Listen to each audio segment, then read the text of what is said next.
Live from New Delhi, you're watching DD India Live, India's voice to the world. I'm Preeti Kaur. Coming up in the next 30 minutes, US announces multinational protection force for Red Sea and Gulf of Aden after Houthi attacks on commercial shipping. Israel thanks US for Red Sea initiative.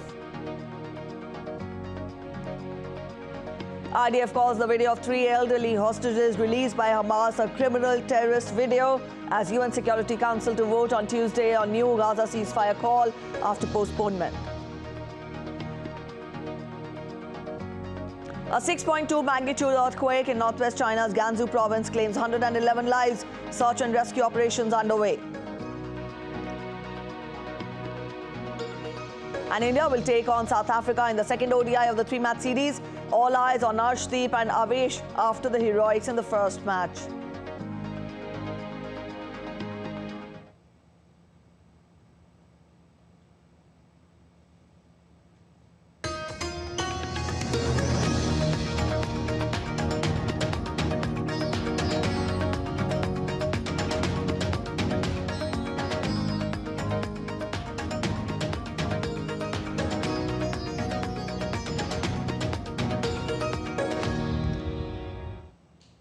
Amid spike in attacks by Iran-backed Houthi forces in Red Sea, U.S. Defense Secretary Lloyd Austin made the announcement of a multinational task force to protect commerce.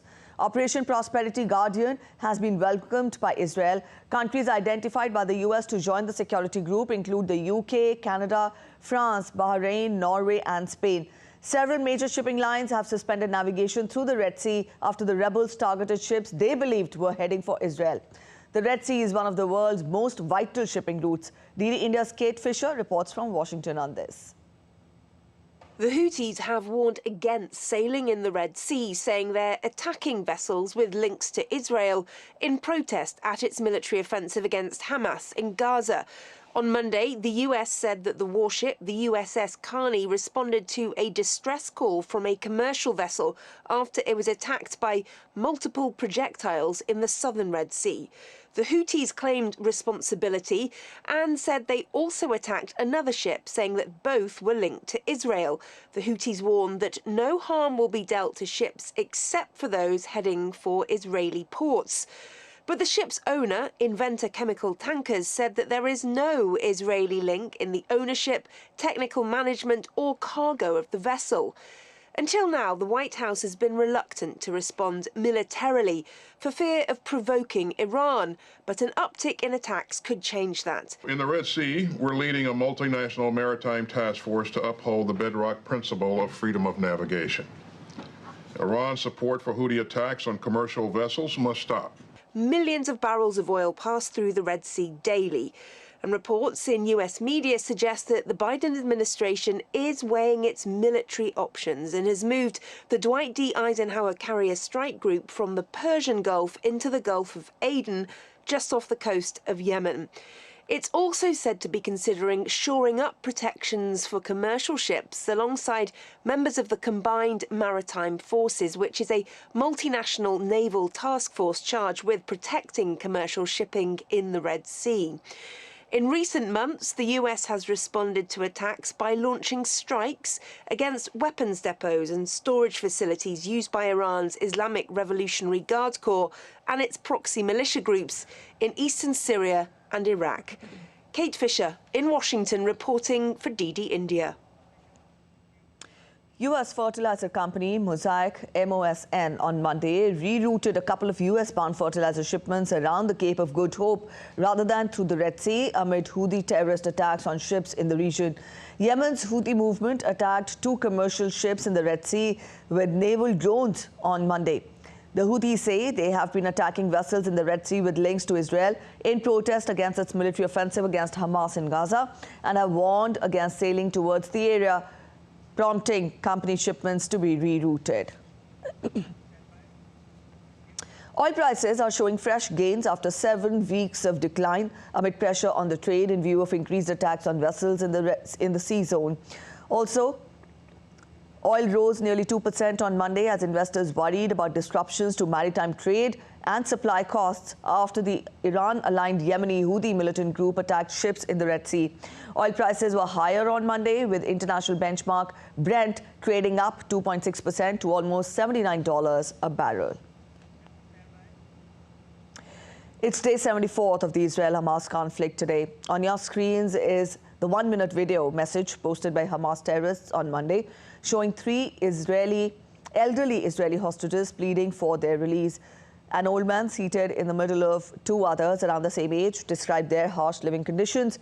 He said, "Our generation built the foundation for the creation of Israel and started the IDF military, and thus urged the government not to leave them abandoned." Israeli military condemned the video released by Hamas, describing it as a criminal terrorist one. The video that Hamas released in the past hour is a criminal terror video.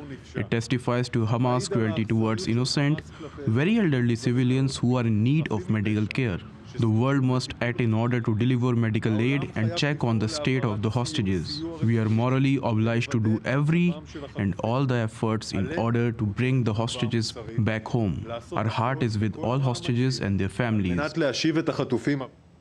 Time is running out for the U.S. lawmakers to clinch a border security deal needed to unlock more funding for Ukraine before Congress breaks for the holiday. Senators remain deadlocked as hardline Republicans demand immigration reform before they open the financial spigots. Tony Waterman has more on this. Talks ramped up on Monday after a small bipartisan group of senators and White House representatives worked through the weekend trying to hammer out this deal to replenish $110 billion in military aid to U.S. allies. But lawmakers have not yet been able to agree on a framework. The aid money itself is not really the issue here. There is broad bipartisan support for the $60 billion that would go to Ukraine and the $14 billion that would go to Israel to help them in their respective war efforts. But that money is being held up by Republicans who say their vote hinges on U.S. immigration reform. They want tougher rules put in place to help limit migration flows after a record number of border crossings in the past couple of years. Some Senate Republicans have suggested migrants prove they were denied asylum in at least one other country along their route to the U.S. Others want to raise the bar for migrants to prove their lives were in danger in their home countries. These are non-starters for many Democrats, although President Joe Biden has said he's willing to make significant compromises on the border in order to get this deal done. Any agreement, though, would have to pass both chambers of Congress, and the House has already gone home for the holidays, meaning it will take a Christmas miracle to get this deal done before next year. Tony Waterman in Austin, Texas, reporting for DD India. Russia's diplomatic mission to the EU has said that new sanctions posted by the bloc showed that punitive measures against Moscow have failed. The EU introduced its 12th package of sanctions against Russia on Monday, which will focus on a ban on Russian-origin diamonds, imposes additional import and export bans on Russia, and also seeks to combat sanctions, circumvention, and closing loopholes. The ban on direct non-industrial diamond purchases from Russia will start on 1st January, followed by a phased ban on indirect imports to be completed by September 1st. However, Ukraine said that the new EU sanctions will truly help reduce Russia's economic foundation for war against its country. I want to express gratitude to our partners in the European Union. We have the approval of the 12th package of EU sanctions. It is important that for the first time, a ban on Russian diamonds has been introduced. There are new measures against the circumvention of sanctions and the supply of goods and technologies of dual use to Russia. There are new restrictions on imports from Russia. All of this will truly help reduce the economic foundation of the war. And we will continue to work with our partners to ensure that the sanctions imposed by Europe work globally. Finland signed an agreement to enhance military cooperation with the United States a day after Russian President Vladimir Putin warned the neighboring country over its entrance into NATO. U.S. Secretary of State Antony Blinken, Finnish Foreign Minister Elina Valtonen, and Finnish Defense Minister Antti Häkkänen participated in the signing of their new defense cooperation agreement. The agreement will serve as a rule book for US military presence and aid in Finland.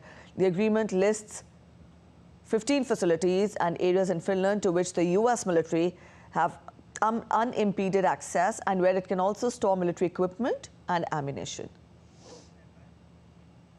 And now we'll get to an update on elections in some parts of the world. Hundreds of Serbian opposition supporters rallied outside the State Election Commission in Belgrade, pointing to Sunday's parliamentary election being rigged. Supporters of the center-left opposition alliance, Serbia Against Violence, briefly tried to break through a security fence and pelted the commission's building. Opposition leaders Miroslav Aleksic and Marinika Tepic said the SPN submitted evidence of election fraud, also announced they would go on a hunger strike until the commission meets opposition demands.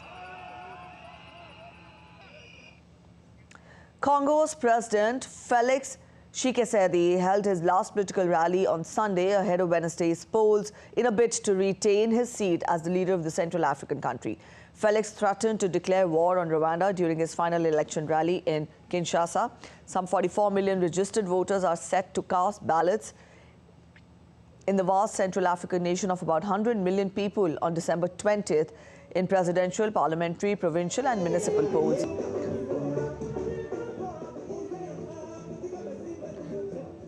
Tshisekedi faces off against more than 24 rivals in general elections. Chile voters rejected a proposed conservative constitution to replace Chile's dictatorship-era charter. With nearly all votes counted late on Sunday, about 55.8% had voted a no to the new charter, with about 44.2% in favor. The vote came more than a year after Chileans resoundingly rejected a proposed constitution. After results were disclosed, President Gabriel Boric reiterated his government would not pursue a third rewrite and would move forward with pension and tax reforms through the legislature. Iraqis voted in the first provincial council elections in a decade, where the ruling Shiite Muslim alliance is expected to extend its hold on power amid a boycott by their main political rival. Around 6.6%, in fact 6.6 million voters cast their ballots ahead of the announcement of preliminary results on Tuesday. Voter turnout closely matched that of the 2021 parliamentary vote, also 41%. The election is seen as a test of Iraq's young democracy installed by the US after toppling of Saddam Hussein in 2003. Egypt's President Abdel Fattah al-Sisi has swept to a third 6-year term as Egypt's president, winning 89.6% of the vote in an election in which he faced no serious challengers.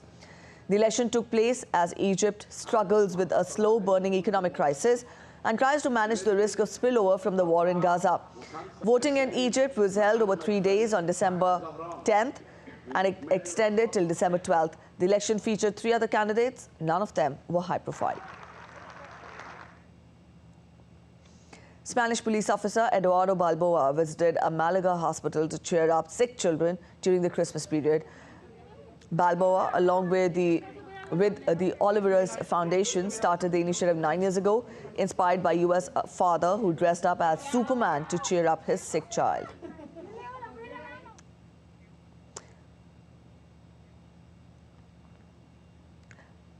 Salishnin Christmas Park in Croatia has created a festival of lights this year that grows each year, in fact, reaching the 5 million bulbs. The park, located in Grabovnica near Sasma, attracts visitors from around the world. The park, which started with 70,000 lamps in 2001, has grown to attract around 100,000 annually. The Paraguayan government declared control over Tancomú prison after an operation involving over 2,000 police and military personnel, resulting in at least 10 deaths. The operation involved relocating 700 inmates from the overcrowded Tassumbu prison, partly controlled by Rotella clan, and uncovered an arsenal of weapons in possession of the inmates. A driver crashed into a ravine on Sonoma County's Highway 1 in California. The tactical flight officers were flown to the scene, one officer being lowered into the ravine and lifting the driver to safety. The crash victim was transported to a nearby Monterey Fire Department station for medical treatment.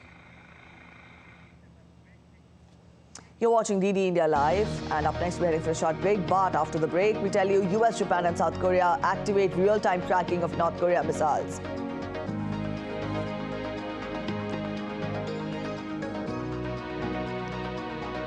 India issues a nationwide advisory after detection of the JN1 variant of the COVID virus. Country's health minister to review the situation on December 20th. And in sports, we tell you about the standout encounters scheduled for Champions League last 16.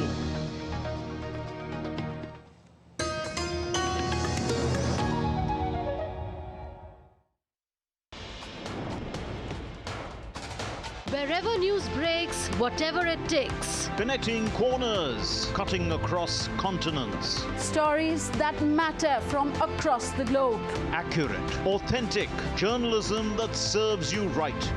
From politics to glamour, from sports to world affairs. With a fusion of aesthetics and substance. Introducing news in a new avatar. Experience the world through a new lens. Stay tuned to DD India for an exciting journey beyond borders.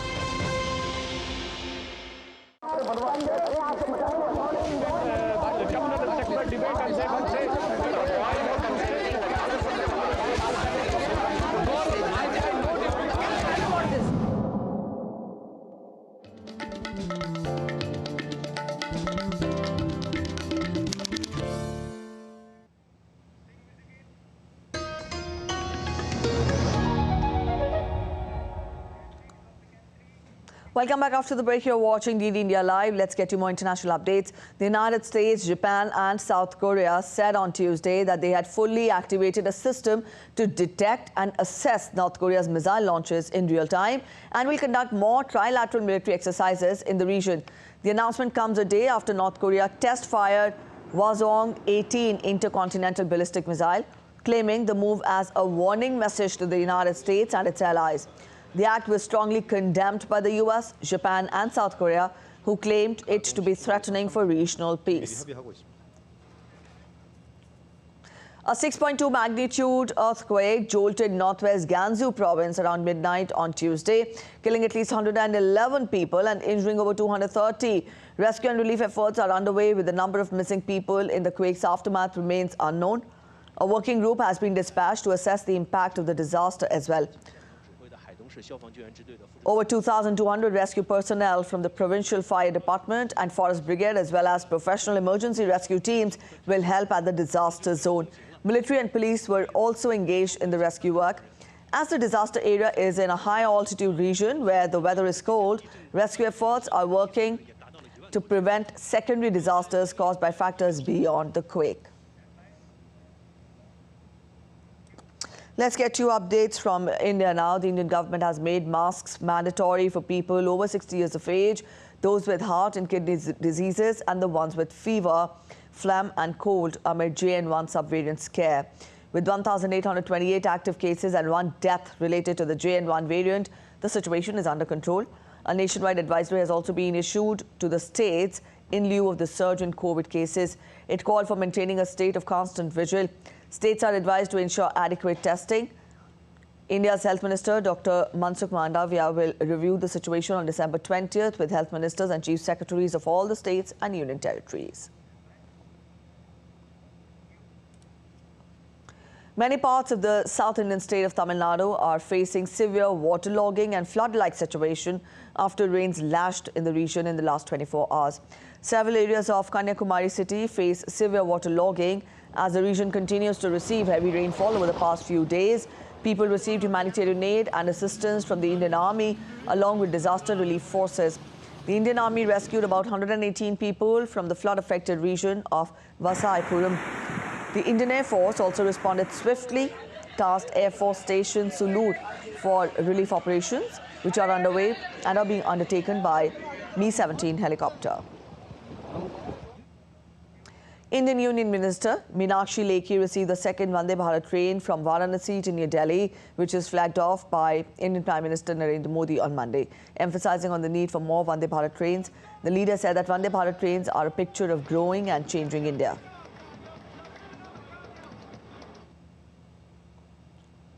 Vande Bharat एक इतनी सुंदर और इतनी बेहतरीन technology वाली train बनी है कि पूरे भारत को गर्व है और साथ में 400 वंदे भारत चलाने का जो है वो निर्णय है, 35 चल चुकी हैं और ऐसे में जो ये वाली वंदे भारत आई है, इस वंदे भारत को वहाँ से प्रधानमंत्री जी ने हरी झंडी दिखाई, जिसको रिसीव करने के लिए हम लोग यहाँ पर खड़े थे उसकी अगुवाई में। ट्रेन एक इतना बड़ा साधन है कि जो जगह को भी जोड़ता है और दिलों को भी जोड़ता है और भारत की एकता अखंडता का भी बहुत बड़ा प्रतीक है। And now we take a look at the stories making it to the headlines from across India. A 30-feet replica of the Indian naval ship Mormugao has been unveiled by Indian Minister Pramod Sawant. International Firan Day celebrations began in Kashmir to mark the day on 21st December. The aim is to showcase Kashmiri culture and remind the youth of today about the Kashmiri culture, attire, folklore, traditional music, etc. Specially abled children participated in a ramp walk organized by the Institute of Fashion and Jewelry Design in India's Gujarat. Youngsters enjoyed the first ice skating of the season in India's Himachal Pradesh at a century-old ice skating arena.